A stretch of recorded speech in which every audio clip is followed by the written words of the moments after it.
Meanwhile, let's bring in Texas GOP Senator Ted Cruz, member of the Senate Judiciary Committee. He's going to be questioning this guy named James Comey today, and author of a brand new book out yesterday, One Vote Away, How a Single Supreme Court Seat Can Change History. And we want to talk about that because it relates to the news. But first, Senator, you were considered by Alan Dershowitz his finest, one of his finest students and one of the great debaters in college.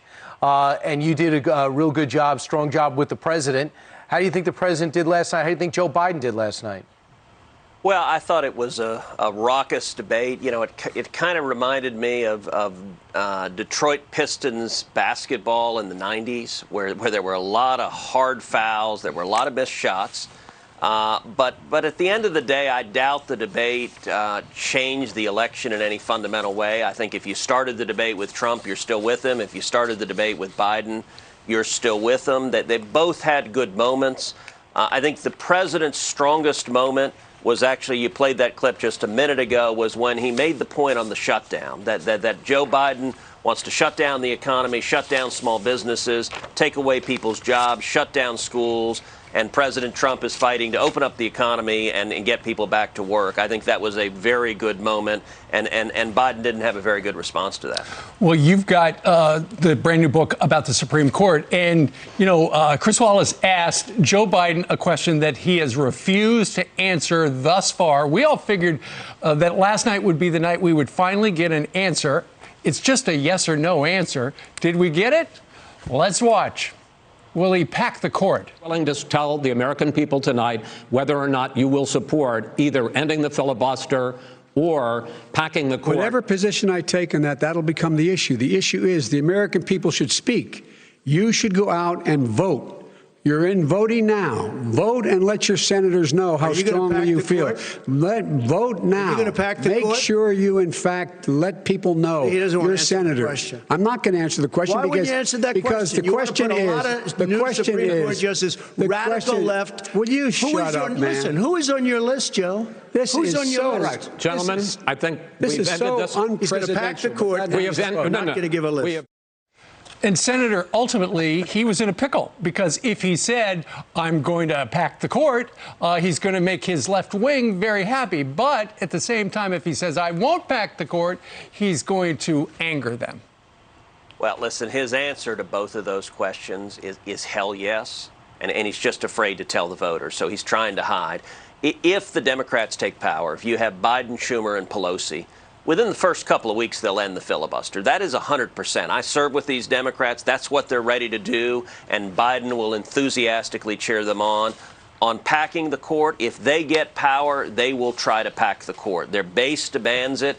And the reason Joe is doing those gymnastics is that he doesn't want to admit it to the voters who recognize packing the court is really extreme. You know, we had another Democratic president, FDR, try to do that.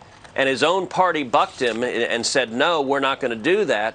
The difference is today's Democrats aren't prepared to stand up to the left wing and say no.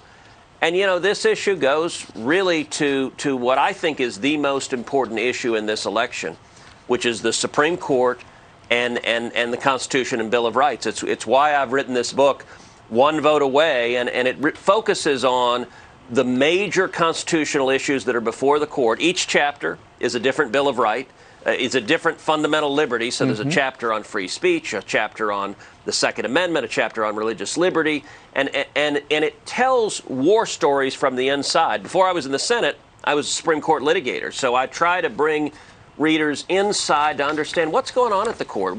And issue after issue, the big landmark cases, many of which I helped argue, were decided 5-4. We're one vote away from losing those key liberties. And this book is really designed to explain it. You don't have to be a lawyer, but just to explain what's going on in the fight at the Supreme Court, what's going on in the presidential election, and what's going on in the gladiatorial battle we have right now, confirming Judge Barrett. Yeah, we had Tom Cotton, Senator Cotton, on earlier, and he said that it's so important, like you did. He said it could take away religious freedoms. It could take away your gun rights. It could allow abortion at 9 months. He said that's why the Supreme Court is so important. I know you met with Judge Amy Coney Barrett. You were one of the Republican senators that agreed to meet with her ahead of the confirmation hearings. What was that meeting like? What happened? So it was a very good meeting. I met with Judge Barrett yesterday for about 45 minutes at the Capitol. She's very impressive, very serious. Her academic credentials are impeccable. She was #1 in her class at Notre Dame Law School. She was a law clerk to the great Justice Antonin Scalia. She spent 20 years as a law professor at Notre Dame. She's one of the most respected federal appellate judges in the country. And incredibly enough, she manages to do all of that and at the same time be a mom to 7 kids, which I can't even imagine how you do the last item, much less everything else she does at the same time. And I thought she was really strong. I was in particular impressed with her demeanor. I mean, the Democrats are attacking her. They've already signaled they're going to try to turn this into a circus like they did with Brett Kavanaugh. And she has a calm and a seriousness that I think is going to get her through this and serve her well and the country well when she is on the court. It would be a huge political mistake for them to do that, but let's see what happens. It's never stopped them before. I read the summary of your book, and I've been listening to it. It's something even I can understand, and I'm not a lawyer, so congratulations on that. So the other big issue that a lot of Americans concerned on, and should be on both sides of the aisle, are these mail-in ballots. Not if you request it, but if you don't. Here's the moment in the debate that really ended the debate. Watch. There are going to be millions of people because of COVID that are going to be voting by mail-in ballots, like he does, by the way. This is a horrible thing for our country. This is not going to end well. There is no evidence. This is not going to end well. He's just afraid of counting the votes because he knows the outcome. You're wrong. I want to continue. Senator, people are worried about our democracy if we don't accept the verdict in an election. But I'm just worried about getting the right result on the election first. How do you solve this problem? Because it's I didn't ask for this ballot problem as opposed to the absentee ballot issue. When you request it, you have an address and you do things right. How do we solve this? Well, it's an enormous problem. It's going to inject massive uncertainty into the election. It's going to inject the potential for delay. And what we've seen is blue jurisdictions where the Democrats control them, have shifted to overwhelming mail ballots, which increase the risks of fraud. They increase the ability for Democratic operatives to steal votes. I think the president did a good job of highlighting that, and Joe Biden had no real response to that. And there's an enormous risk of this going to litigation. You know, one of the chapters in my book, One Vote Away, is on Bush versus Gore. I was part of the legal team representing George W. Bush and was down in Tallahassee. That for 36 days we had utter chaos. We didn't know who had won. We went to the U.S. Supreme Court twice in Bush versus Gore. The first time we won unanimously. The second time the court ruled 5-4. Enough is enough. It's over. The ballots have been counted 4 times. Bush has won all 4. And we need finality under the law. It's over. 36 days, no one knew who the president was. This year, we've got a risk that this could last much, much longer. And it's one of the reasons why it's so important for the Senate to confirm Judge Barrett before Election Day. I believe we will do that. Because if we don't confirm her before Election Day, we would have an 8-justice court, which could divide 4-4, and a 4-4 court can't decide anything.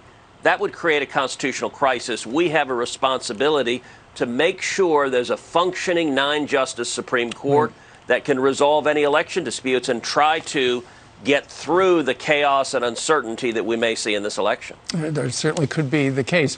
You are going to sit down at your desk there in the Senate, and you're going to have in front of you James Comey later today.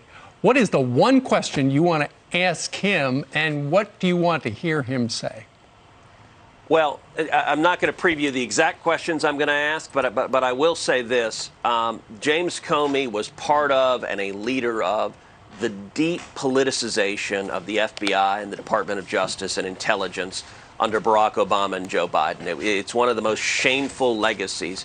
You know, we just had yesterday declassified documents that show in July of 2016, in the middle of the presidential campaign, the Hillary Clinton campaign personally signed off on a scheme to try to blame the president, or then just Donald Trump, the businessman, for Russia collusion. And it was Hillary Clinton who personally signed off.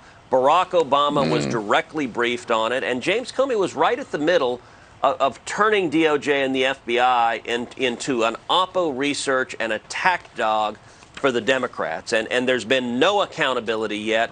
People need to be held accountable, and those who abused the power and broke the law need to be prosecuted. And so I hope we get some real accountability. Yeah. Comey was also right in the center of targeting General Michael Flynn, which was a disgraceful episode. Still going on. And he played a pivotal part. All right. All right. Senator, thank you so much for joining us. One quick thing, by the way, Steve, congrats on your cookbook, which is #1 on Amazon bestsellers. And you and I are both on the top 10. I'm not #1, but let me encourage your viewers, bundle them together. So buy Steve's cookbook and buy One Vote Away together and make a good combination. Have a great meal and understand what's going on at the Supreme Court at the same time. They're both hot. We know that. Yeah, did you write this quickly, or had you been working on this? I mean, it just so happens that we're talking about this in the news right now. So I wrote it this spring and summer, right on COVID lockdown. Yeah. I was in my living room with my laptop. And obviously didn't know we'd have a vacancy now, but I knew the election was coming up in November, and it was going to be a huge election issue.